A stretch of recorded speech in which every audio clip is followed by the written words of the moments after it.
Happy Palm Sunday. Today is Orthodox Palm Sunday, and we haven't done a reading for Nowruz New Year time of Mariel of Redwall for Easter time, Nowruz New Year time, and this is chapters 12 and 13 on Orthodox Palm Sunday. Chapter 12. A light morning sea mist hung over the waters around Terramort Isle. The last 4 ships of Gabul's fleet were returning. They silently noised into the cove, sails hanging slack, oars shipped as the oily swell carried them noiselessly into harbour. The king of the sea rats knew they had returned. He'd watched them break the night horizon, hours before the mist started to descend. Now Gabul would need all his cunning and slyness if he were to win his captains over completely. Saltar had never been a popular captain, neither had his brother Bludrig, but the fact remained they were both captains, and he had slain them. Naturally, the 4 shipmasters, Og-Eye, Hookfin, Flogger, and Curtail, would feel their positions threatened. They would need reassuring. Once they were happy with Gabul's continuing rule, their crews would follow them into the very fangs of Hellgates. The warlord knew all this and set his plans accordingly. The morning remained grey and uncertain as hordes of sea rats marched past the rock portals in the Fort Bladegirt. Gabul watched them from the banqueting hall window, voicing his thoughts aloud. Look at them, look at them! The wreckings and the scrapings of the earth, scum from the wharfs, taverns and cellars. Their mothers were bilge rats and their fathers were barrel sloppers. Murderers, thieves, pillagers, all of them. Ha ha! They'll steal the very fires of hell to keep 'em warm of a winter night, and singe the Dark One's whiskers. Vermin after me own black heart. Ah, ha ha ha ha! The warlord's description fit every sea rat from the tip of his ragged tail to the point of his scarred nose. They were clad in motley rags, some wearing worn-out sea boots and threadbare frock coats, others dressed in the tattered silks of corsairs. Brass ear and nose and tail rings were much in evidence. Eye patches, skull bandages, missing ears, and fearsome scars. But every sea rat was armed to the teeth: cutlasses, scimitars, straight swords, sabres, claymores, daggers, dirks, bodkins, spears, and pikes bristled everywhere throughout the barbaric mob. Gabul sat grim-eyed on his throne, facing the great bell. All around the banqueting tables were piled high with food and drink. Nervous slaves stood waiting, ready to serve their savage captors. The rat crews crowded in. Those who could not find seating leaned against the walls or slouched upon the floor. Nobody touched a morsel of food. An expectant hush settled over all. The king of the sea rats was not in his usual roaring, commanding self. Claws settled upon weapons, ready to fight at a moment's notice. It was a taut and perilous situation. The captains grouped together at one table: Og-Eye of the Wayblade, Hookfin of the Black Sail, Flogger of the Rat Helm, and Gartail of the Green Fang. They were joined by the masters of the 3 ships that were under repair: Riptongue of the Nightwake, Cat Eyes of the Sea Talon, and Grimtooth of the Crabclaw.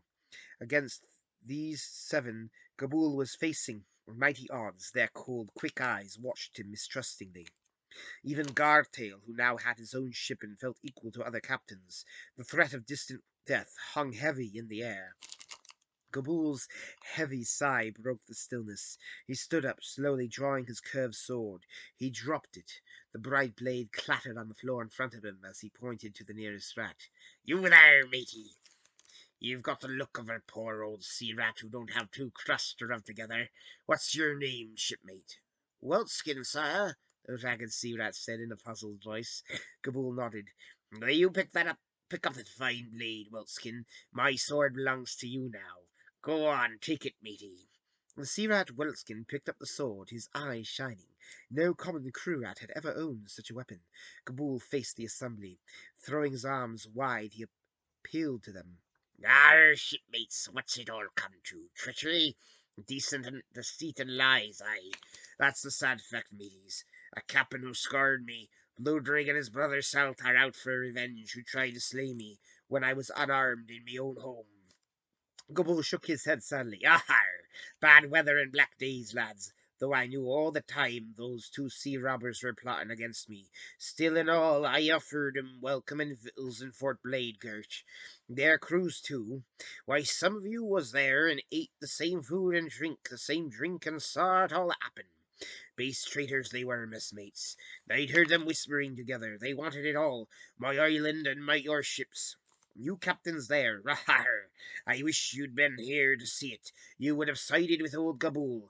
I know you would. Faithfulness always has its reward. Gabool struck the side of the bell with a drinking cup. 20 slaves bearing chests of plunder staggered in it and turned the glittering contents at Gabool's feet. Necklaces, stones, bracelets, goblets, silks, and fine weapons cascaded out across the floor in a sparkling heap. Gabool's quick eyes noted the greedy glances the plunder attracted. He held out his claws to the 7 captains. Every bright star has 7 true points. You, my shipmasters, my good and trusty mates, come and take what you want from this lot. What use is booty and plunder if a rat ain't got friends he can trust? The captains stumbled and tripped over other sea rats in their haste to grab what they could, ripping silks and tossing all that they could hold into makeshift carriers. The 7 shipmasters bit, scratched, and jostled silently as each strove to grab what he thought was more than his fair share. When they drew back, dragging their portions with them, there was still a large mound of loot upon the floor. Why, you greedy old plunderers, Gabor laughed. Laughing, upbraided the captains, snaffling away without a thought for my crew rats. If you could clear this lot away, lads, come on, it's all yours. With a wild howl, the sea rat crews threw themselves upon the remainder of the booty, scrabbling and kicking, screeching and clawing and ripping. They fought for baubles all over the hall. Gabool laughed madly as he ploughed among them. He had won. The plan was working like a charm. Now he sowed the seeds of decision as he moved along the cruise, whispering, "Is that all you got, matey? A few earrings and a dagger? If I was you, captain, if I was your captain, I would give you first pick. Ah, but captains is captains. They was ever the greedy ones. Oh, half knows me old messmate. Did you see that, Captain Hookfin? He was a shoving and a pushing your Captain Orguy, like he didn't want him to get his proper share. I'll tell Orguy that if I was you, mate. Here's shorn ear. What good is 2 earrings to you, eh? You ark to me, shipmate. That Gartail, he looked as if he were trying to grab everything for himself, and him only a new captain. I'm sorry I chose him now. If I'd been thinking aright at the time, I'd have made you master of the Green Fang. Never mind, matey. There'll always be another day, eh? When the plunder had all been claimed, the sea rats threw themselves upon the food ravenously, each one mistrusting the other, and all of them feeling more loyal to Gabool than to their own captains. The warlord had yet to play his final card. He banged the bell for silence. Now, my lucky rats, I'm going to let you in on a secret, so cock your lugs. There's another traitor more black-hearted than I, but he ain't here this day. What's his name, I hear you ask? 'Tis Grey Patch, aye, Grey Patch. There's a name for the Dark One's book.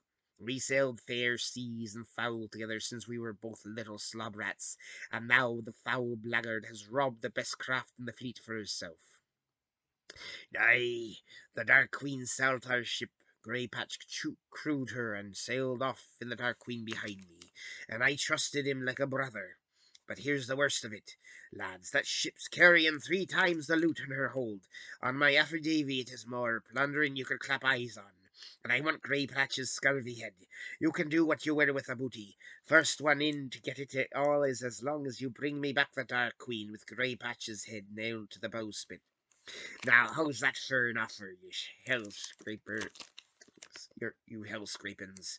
Tables were overturned, food scattered, furniture smashed as the captains and their crews made a hasty exodus from the hall, jamming in the doorway, cursing and fighting in an effort to be first to weigh anchor and hunt down Grey Patch and the Dark Queen. Hoist sail, latter! I'll be down straightways. Weigh anchor! Float, we'll get 'em first. Get the crew aboard. Bullfang, hurry! Come on, you wave scum, stir your stumps. There's prize to be had. Weltskin was one of the last to leave, striding importantly with Gabool's fine curved sword over his shoulder. Gabool called him back. Weltskin, matey, come here. The sea rat marched back and saluted his king with the sword. Do you want something, sire? Gabool stroked his beard thoughtfully. Let's see you swing that sword.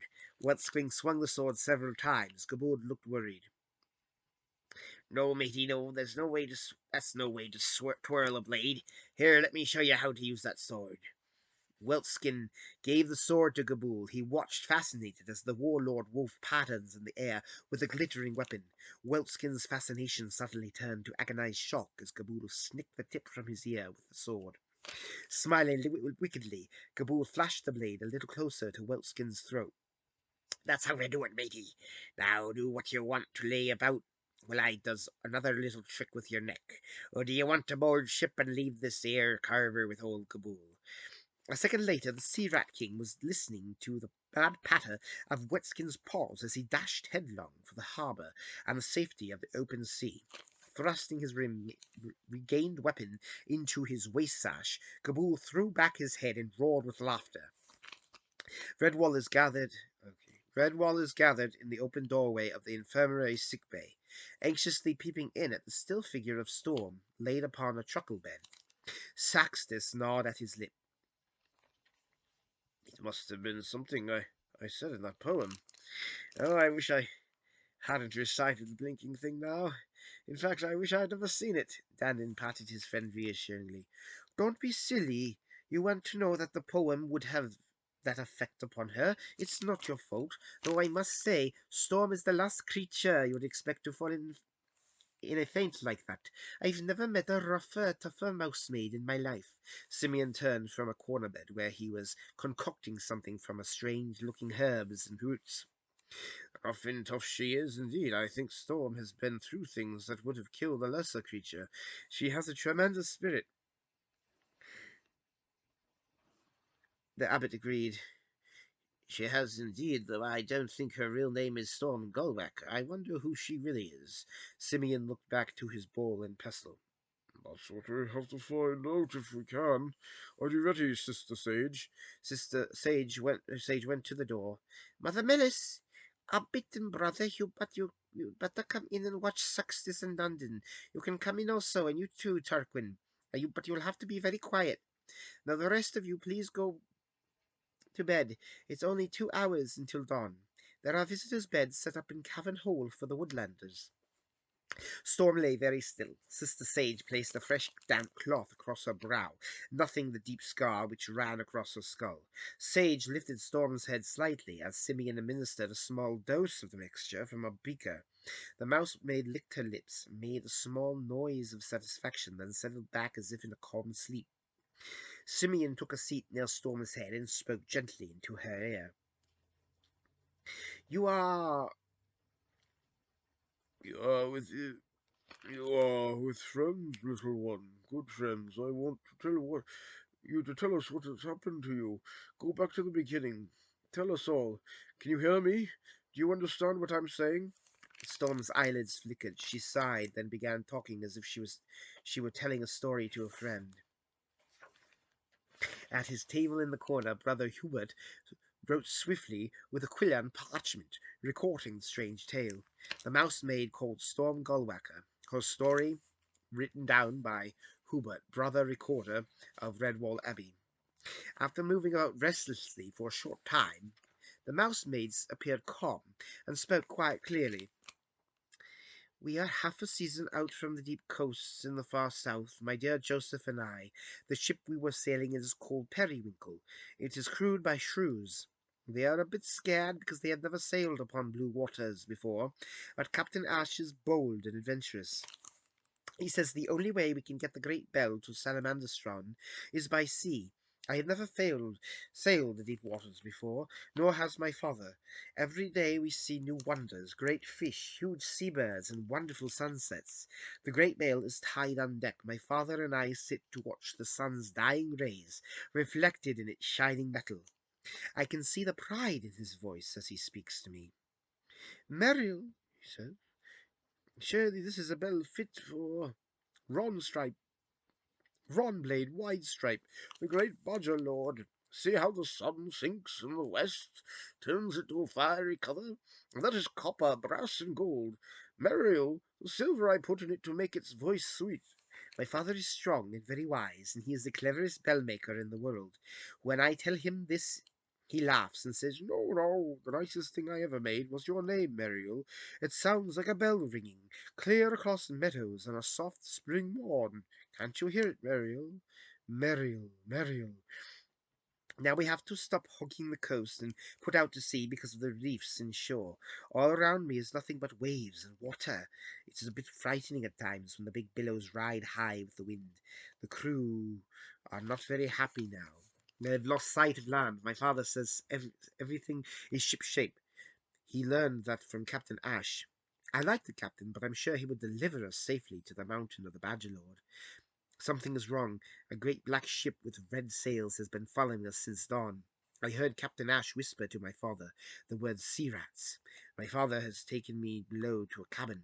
I have to lie on the deck underneath a bunk and hide behind some blankets. My father tells me to lie still and not move. I am not afraid now. I am angry. I do not think I will like sea rats. I want to come out and fight them if they try to harm us, but my father has forbidden me.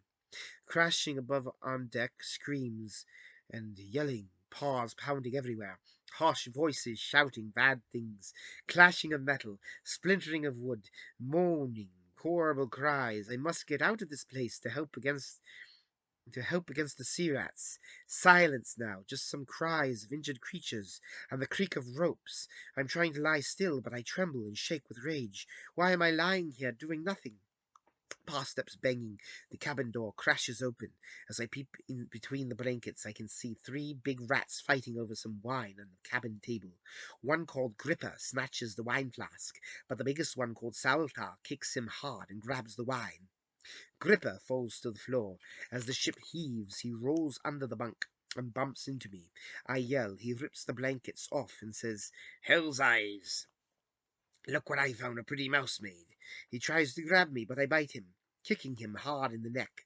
Gripper makes strange sounds and clutches at his throat where I kicked him. His eyes turn up and he is still. Saltar laughs and says to the other rat, "Warrior maid, eh? Latter. She slayed old Gripper. What a wild one." They both pounce on me. I cannot fight back because the dead rat is in my way. Saltar and Leather throw the blankets over me. I am bundled up, and they punch and kick at the blankets until I go still, but I am half conscious. Now they have taken me on deck. I can see through a rip in the blanket that my father and Captain Ash are tied to the bell. They must have fought hard, because they are both covered with cuts and bruises. The crews are all lying about, dead, wounded, or tied up. Saltar is saying something to Leda about feeding the fishes. Now they are, "Oh, no, no, no, please, no." Note by Brother Hubert. Hare the mousemaid became very upset, thrashing about until Mother Melis held her down, and Simeon the herbalist administered some of his potion. The mousemaid lay calm for a while. They started to speak again. I record her words as best I can. "Cold winter, hungry cold, oh so cold. My father is ill. I have seen him once when he was brought up to talk with Gabool the Wild. He will not build a bell tower for Gabool to hang the great bell in. Gabool is very angry. He sends my father away, back to the cells, where he must stay locked up until he agrees to build a bell tower. A rat named Greypatch says that I should be used to make my father obey, but Gabool says that he is the king of Terramort Isle. He alone gives the orders. If hunger, cold, and illness do not bend my father to his will, they might use me to force him. But that is his decision, and not Greypatch's. I do not think Greypatch likes Gabool. I hate him. Gabool the Wild is the cruelest of all sea rats. He is a fearsome sight, strange wild eyes, golden green sand-studded teeth, with a long straggly beard. Every beast on Terramort fears him. Gabool calls me Skeeve. He makes me serve all his meals. If I am lucky, he throws me the scraps from his plate. Other times, when he is in a cruel mood, he will say, "Are you thirsty, Skeeve?" Then he pours wine on the floor and makes me lick it up. Many times I have tried to escape, but there are too many guards. I am brought back and beaten. Kabul was threatened to kill my father if I tried running away once more, but there must be a way. I've got to find a way. Note my brother Hubert. Here the mousemaid started weeping and grinding her teeth. Simeon said it was pure rage at her helpless position. He soothed her with a drop of more potion. She is resting now, beginning to relate another incident. I wish you would speak more slowly, as if I am unaccustomed to recording in this speedy manner. I am serving at table laying Gabul's food out. He likes roasted seabird and strong wine. Gabul is in a very bad temper, and I know the reason. Our ship Periwinkle was renamed Crabclaw by Gabul. He made a rat named Skullgore captain of it. But on the first day he sailed it from Telemort. He was driven back onto the rocks by a sudden squall. The ship was holed and lost its rudder. Gabul had lost Skolgor in front of him now, and he is insulting him, goading him to fight. I think, though, Gabul is unarmed. Gabul says, Skolgor is a dead frog who would be a better captain than you. You are a blunderer and a fool. You let that ship run onto the rocks because you did not want to put to sea, you yellow-livered coward. Skullcore draws his sword. He is shouting, King or no king, no beast calls Skullgore a coward. Go get your sword, Gabul. We'll see who's the coward there. Gabul reaches for a hidden sword he has stowed beneath the table. He draws it and makes a leap, surprising Skullgore. I am passing, laden with dishes, and I bump straight into Gabul by accident. Like a flash, Skullgore is on him, but Gabul shouts out with a rat named Gartail, stabs Skullgore in the back with a dagger. Gabul jumps up and finishes Skullcore off. Then he turns to me, yelling, You've collected your last plate, Skeeve. I know your little game, trying to get me killed by Skullcore, eh? Then go and join him at Hell Gates. Now Gabul is coming at me with his sword. I know he is determined to slay me. Suddenly I feel a great anger. I must live. He has no right to take my life. I must act fast. I snatch up Skolgo's sword and leap onto the table. Kicking a jug of wine onto Gabul's face, I slash at him with my sword, but he has staggered close in, his eyes full of wine, the sword handle catching him on the skull, stunning him. He falls beneath the table, but as I jump down to slay him, they are on me. Gartail and a half dozen others. They hit me with something. Everything goes black. Note my brother Hubert. We thought the housemaid needed calming down, but she lay still momentarily and started to speak again. Black darkness, wind, rain. I am bound by a rope, a heavy rope. Outside on the high cliffs, we are outside the fort. I can hear waves crashing against the rocks far below. My head aches. I am balanced, tottering on the cliff edge. Kabul is with me. He is saying something. I can hardly hear it for the wind and storm. Wait! Mousemaid bringing Kabul down. We can't have that, can we, Skeeve? Seltar said you were a warrior maid. He was right. You are a born fighter. Too much of a fighter for your own good. Let's see how good you are battling with the sea. He pushes at me. I am falling over the cliff. There is a large rock tied to the rope. It smashes to bits on another rock as I fall. Father, father, the water is cold as ice and high as mountains. But I won't die. I'll come back for you, see? The water has softened the rope and my paws are free. Driftwood, I'm clinging to it, father. Don't let me drown. Oh, it's so cold, so dark, and the sea is like a huge wild animal. Father, father, I'll come back. Enough, the sight of one so young and writhing in mental torment was pitiful.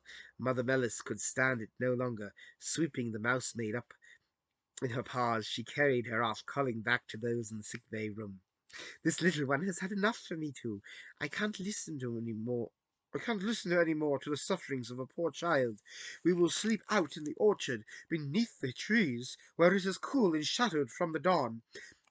Just Mariel and me. The door slammed, and they were left looking at each other, all save blind Simeon, who summed it up in a few phrases. She's right, you know. I think we all got carried away listening to the tale of Mariel. The poor maid needs rest, but at least we know who she is now. Abbot Bernard stuffed his paws into wide habit sleeves and yawned. Oh, right you are, Simeon. I think we need some rest. Bed beckons. Tarquin threw a dramatic paw to his brow. Gods! How can you think of sleep at a time like this? Horrifies me. Particularly when there's so much food left. Any of you fancy sharing a bite with me? I'll tell you about the sweetest girl in the entire territory. Con Rosie's her name, an absolute wackaroony of a filly, and Tarquin Edwards are all the first to say it. Dandin chuckled. Sounds like a tale for a long winter's night. I'm off to the dormitories. Good night, or is it good day? Down to the orchard Tarquin sat stuffing dewberry and sugared apple cake, strumming his Carolina mournfully. Oh, Rosie, why did you leave me? You're enough to give a belly chap the pip. Laughing in my face, ha ha ha ha, and leaving me tears off your trip. Youch! A grower green apple bounced off Tarquin's head as Mother Melissa's voice called out from the trees. I'll leave you in tears if you don't quit your caterwauling, and let us get some rest. I'll wrap that Harolina around your head, see if I don't. Uh,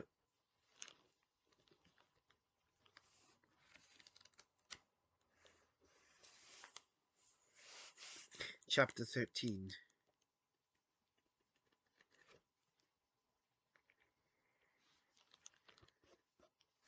A stiff southerly breeze had sprung up, chasing the mist before it.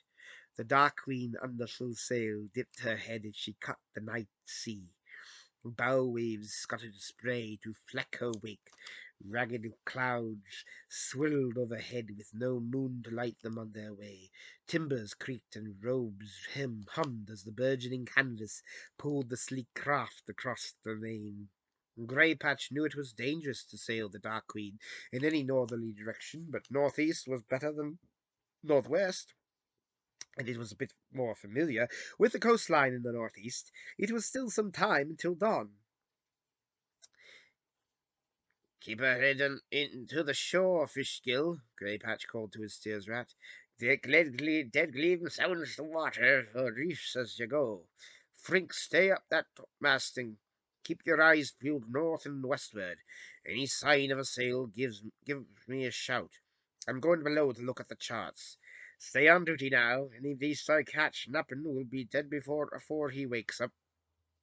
The charts in Saltar's former cabin were few and sketchy, and sea rats were notorious for sailing by instinct and rule the paw. Grey Patch found a scrap of parchment and began drawing his own map of the coast from memory. If I recall right, the Badger's Mountain is further southward. There's the sea marshes, and I remember some outlying cliffs bounding them to the north. Them dunes is next, and the Toadlands. I reckon we're a full night sailing with the wind behind us. Got it, ha ha! I knew me old green was interesting. Somewhere up this coast is a river that runs into the sea. Aye, it comes out of the forest lands and across the shores. Always do is keep a lookout for the trees and a growing in land to the starboard side. I know the river's somewhere there. I can feel it in my bones. Daybreak found the Dark Queen still beating north up the coast. The morning was heavy with rolling sea mist, promising to clear into hot sunshine. Promises were not much good to the captain of Dark Queen. However, with Frink peering into port and Fishgill to starboard, it turned into a guessing game as to what would show first, the trees to landward or the enemy to seaward. Grey Patch paced the deck anxiously. A grizzled sea rat named Kaibo came scurrying up with bad news. Just from the captain provisions, Captain. Not but a few break-tooth biscuits left, and we're out of fresh water. Grey Patch slammed his the rail with his claw. Stow the gab, Kaibo. There'll be fresh water and victuals aplenty when we're found. Somewheres along this coast there. Land ho! Grey Patch dashed to the starboard rail. Where away, Fishgill? Straight as you look, Captain. The mists are clearing. I can see the trees growing green, and some top of some dunes and land. Grey Patch clapped Kaibo on the back and winked with his good eye. See, I told you, matey. Ha ha! Ho ho! Let's see if you can find us now, Fishgill. Dead Gleam, keep your eyes skinned for a river runner out of those trees across the shore. Ahoy there, Frink! Any sign of Gabool or his ships on your side? Here you should, Captain. The mist lifting, and all I see is a bright day and some seabirds. The news cheered Grey Patch immensely. Helm down, the Dark Queen raced along the shoreline as a stiffening breeze sprang up from the south. Grey Patch curled all his claws on deck where they could watch for the river. It was very early noontide before the river was sighted, flowing through a deep defile in the dunes, bubbling out to meet the sea. The strain and tension was showing in Grey Patch's face. Through his search, had been rewarded. He knew precious time had been wasted. Gabool's ships would not be meandering about at half sail. They would be hunting at full speed, and bound to turn up sooner than later.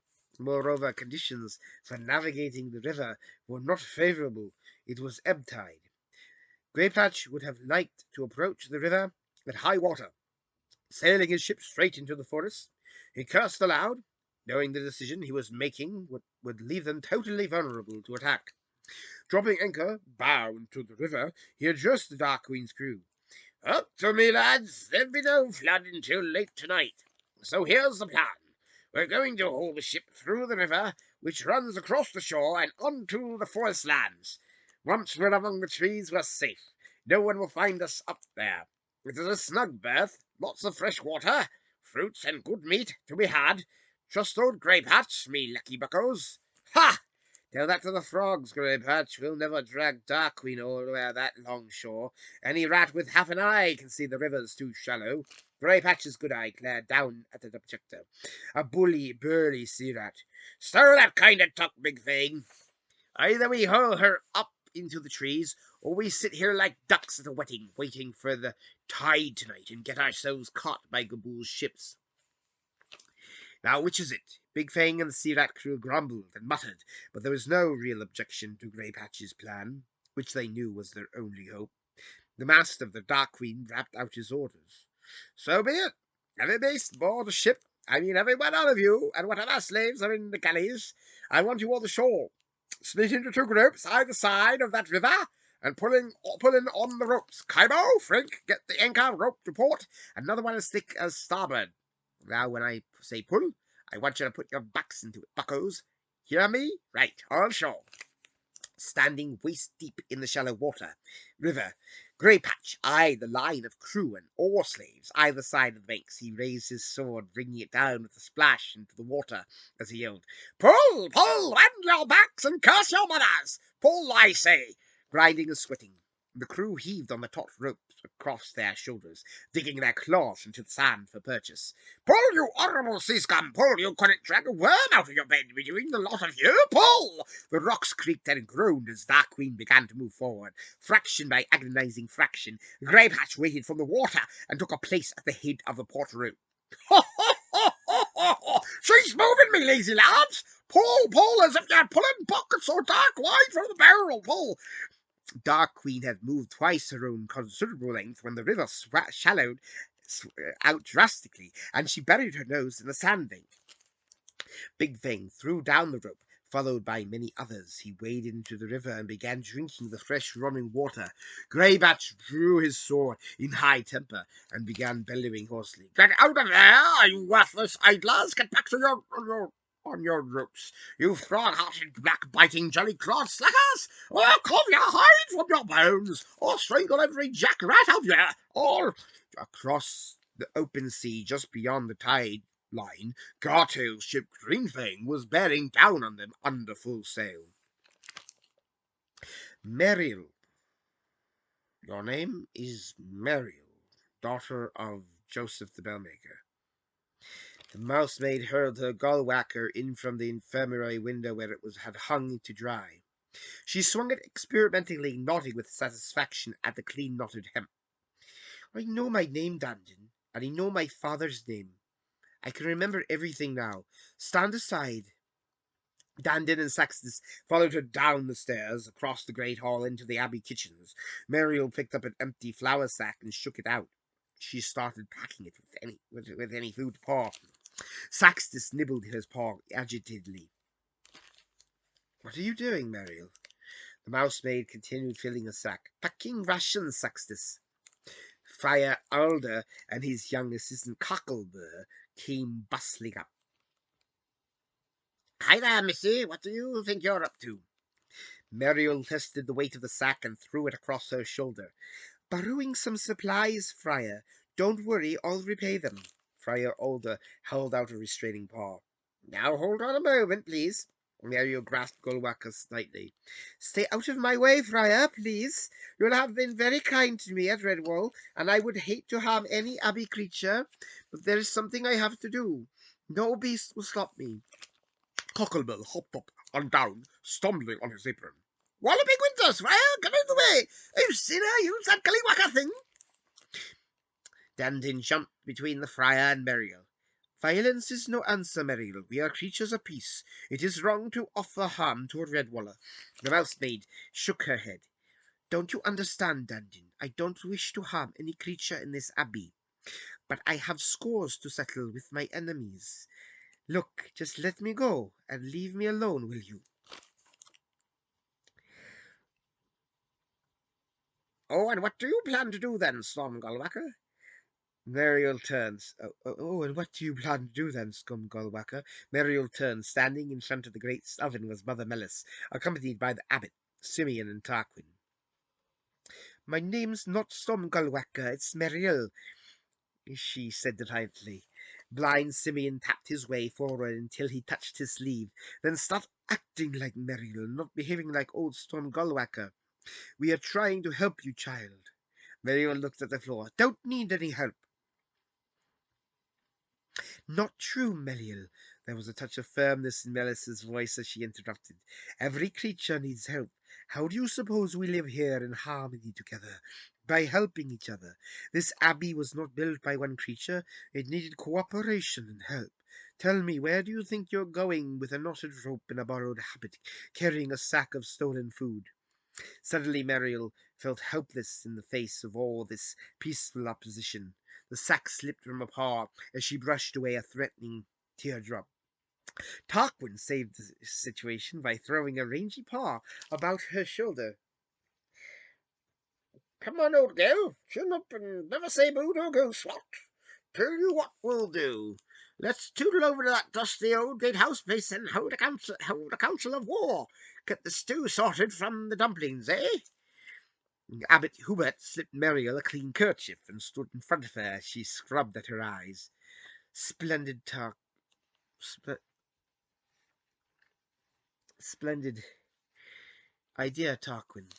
A good sensible talk never hurt any creature. Come, we're all to go together. Many heads are better than one. The gatehouse proved far too dusty and cramped, so they sat down on the low steps in the shade of the west rampart. The abbot ordered lunch as he sent out to them with cold mint and rose cordial. Mother Melis folded her paws. Now, where exactly do you plan on going? Terramort Isle. Mariel's answer was loud and clear. Do you know how to get there? Where it is? No, don't worry. I'll find it myself. Simeon chuckled as the blind squirrel said, reaching for a cloud. Mariel bristled. What does that mean? That I'm stupid? Don't be silly, Tarquin interrupted. Oh, I say, excuse me, chumps. Here comes lunch. As they sat eating, the abbot gave Mariel a friendly wink. Simeon didn't mean anything. All he said really was... Simeon didn't mean anything. All he said really was that you need help. I think the first thing to do is to find out where Terramort Isle is. At least that will be a start. Has anyone ever heard of Terramort in the past? Any mention from travellers, scrolls, books, old rhymes, anything at all? I think I may be of some help there. Brother Hubert had been eavesdropping over the conference from the door of the gatehouse. He wandered over, cleaning dust from his spectacles. Is that food I see? I think I'll join you. Seating himself comfortably, he began helping himself to cheese, bread, and cold cider. Simeon coughed politely. I don't suppose that you've ever heard of Terramort, Hubert. Brother Hubert blinked over the top of his spectacles. On the contrary, as soon as I heard the name, it brought to mind a young mouse who would have been learning the precepts of Redwall abbots in bygone days. Yes, he thought I was dozing, and he began leafing through the scrolls of Fieldrowan the Traveller. Fieldrowan the Traveller. Tarquin hastily swallowed a red currant muffin. Fieldrowan? Well, that's a thing. My father-in-law Lorquin knew him, of course. Old Field Rowan had many more seasons to grey his hairs than a hedgehog has spikes when he and the jolly old Potter were chums. Do you know, I thought I'd recognise that poem young Saxtus recited at the feast. You know, a bit of it myself. Blow me if it isn't one of Field Rowan's very old rhymes. Brother Hubert sniffed severely. Well, indeed. Well, as I was saying, before I was so rudely interrupted, Field Rowan was a compulsive traveller. I met him one winter and sheltered him in the gatehouse through half a season of deep snow.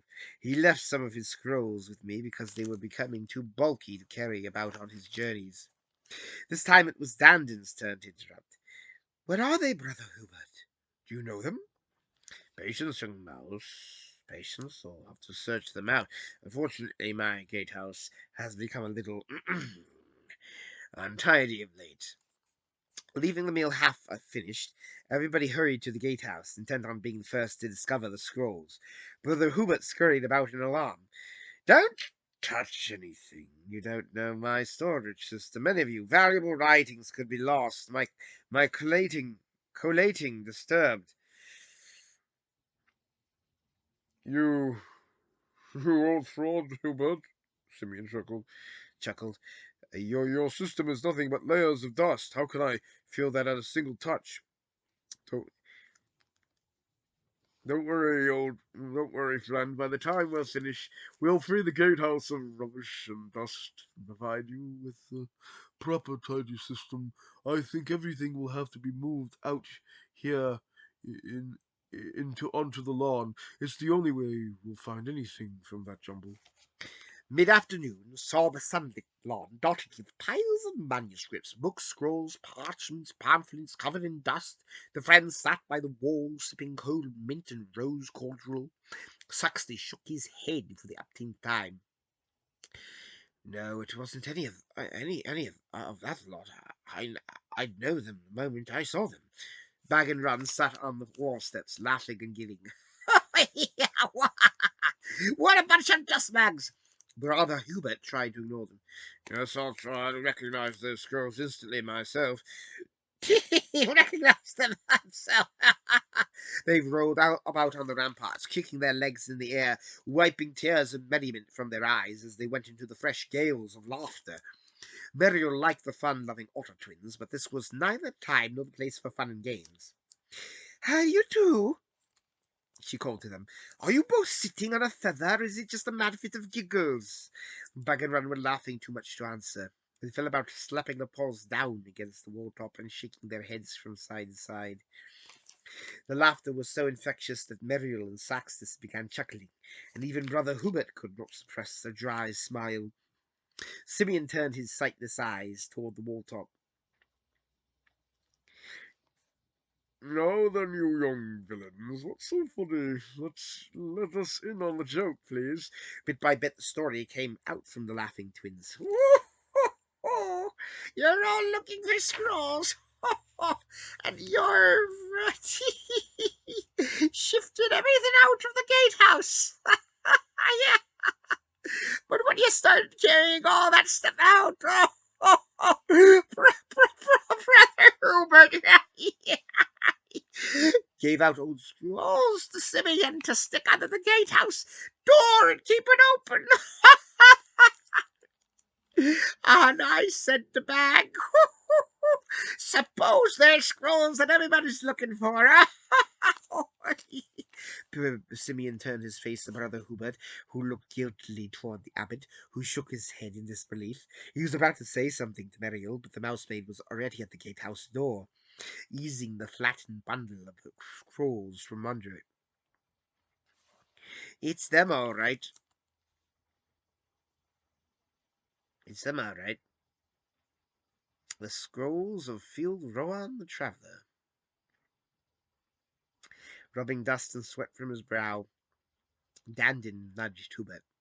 Well, at least your gatehouse got a good free tidy out, brother.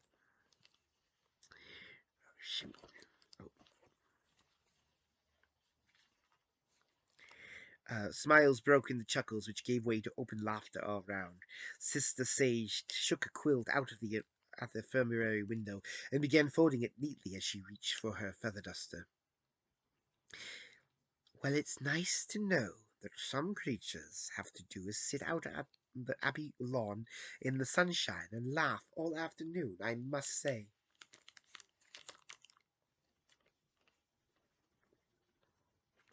And that was the end of chapter 13. The next chapter will be 14. Have a good Orthodox Palm Sunday.